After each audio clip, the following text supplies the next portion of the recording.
Հինոց-Պինդա քաղաքի մեծությամբ երկրորդ Երևանյան փողոցն է։ Փողոց, որի ասֆալտապատման նախագիծն այս տարվա շինարարական ամենակարևոր ծրագրերից էր։ Տարեսկզբին բյուջեի բաշխման ժամանակ որոշվեց ասֆալտապատել փողոցը, բայց այսօր փողոցի հետ կապված բավականին աշխատատար գործընթացը գրեթե լիովին ավարտված է։ Երևանյանի բնակիչներն արդեն քայլում են ոչ թե հողի, այլ ասֆալտե ճանապարհով։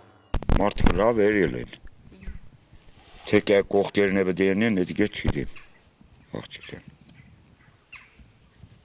Թե շատ լավ երած է, ինչ մարդոց է։ Սաղն է գոյ բդի ալին, ինչ է դա։ Մակրություն եղավ, սիրունություն եղավ։ Կալոդեսները կիսատ է, թեչ։ Իրենք բանան բդի կալոդեց խոչենք ենագոց է։ Մայթերը կուզենք որ ասվալտ ենին։ 1 կիլոմետր եւ ավելի երկարության փողոցի վերակառուցման համար շրջանի վարչությունը նախատեսել էր 750,000 լարի գումար։ Գումարն ըստ հարկի ծառայել է նպատակին ու թեև այսօր բնակիչների խոսքով փողոցի ասֆալտապատումից հետո մնացել են փոքրիկ թերություններ, մունիցիպալիտետի Գամգեբելին հավաստիացնում է, որ շուտով կվերացվեն։ Երևանյան փողոցի համար մենք ունենք նախատեսած 750,000 լար գումար, աշխատանքներ այսօր պահի տերությամբ ավարտված են, բայց ասֆալտապատման ճանապարհի մասին է խոսքը, որ ավարտված է, բայց այնտեղ նախագծային աշխատանքներում որոշակի աշխատանքի ընթացքում երևաց բաց բաներ ունենք, կիսատ պահեր կար աշխատանքի մեջ, դա հիմնական մայթերի ասենք նախագծային աշխատանքներով նախատեսված էր 1.50 սանտիմետրի չափով։ Առանձին դեպքերում այդտեղ ասենք մինչև քաղաքացիների պարիսպները եւ ասենք ասֆալտը առանձին տեղերում կազմում էր 40-50 սանտիմետր, առանձին տեղերում 2 մետր, 2 մետր ու կես։ Մեր ինժեներների կողմից այդ աշխատանքները ես հաշվարկել տևեցինք եւ ընդհանուր առմամբ ունենք մոտ 50,000 լարի աշխատանք դերևս ասֆալտապատման, բայց այդ գումարը կա։ Բացի դրանից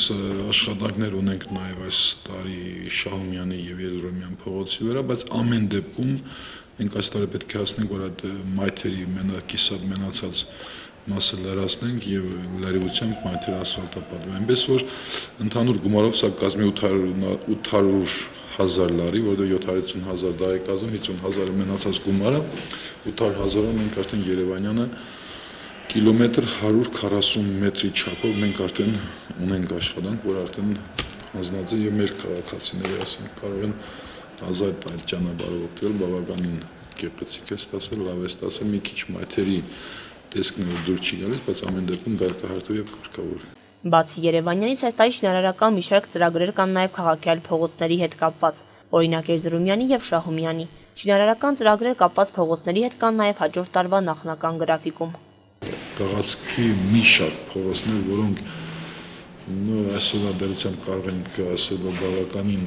մեծ խնդիրներ ունեն, առաջի հետին ես կուզեի նշել նաև Դումբաձե փողոցը, որը ասենք այնտեղ ինժեներական որոշակի աշխատանքներ են կատարվելու, բայց այս տարի մենք ուզում եմ ասել, որ չենք հասնում։ Ամեն դեպքում այս տարի մենք կարգավորենք դա, տեսնենք ինչ լուծումներ առաջարկեն մեր ինժեներները եւ մյուս տարվա 17 թվականի կտրվածքով պետք է մենք դա տեղը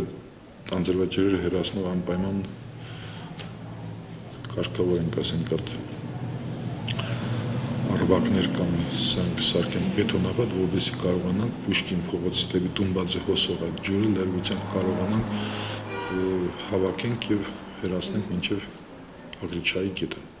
Ճանապարհների կառուցումը ներառել ասֆալտապատում եւ հարթեցում շինարարական ծրագրերի առանց կարելի է համարել, որովհետեւ բյուջեի գումարները հիմնականում ծախսվում են հենց այս ուղղությամբ։